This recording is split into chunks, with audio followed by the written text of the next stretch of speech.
তার কখনো হবে না।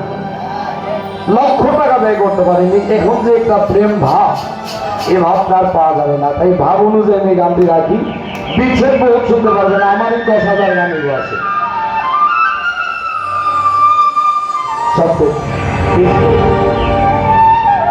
কেন চলে যা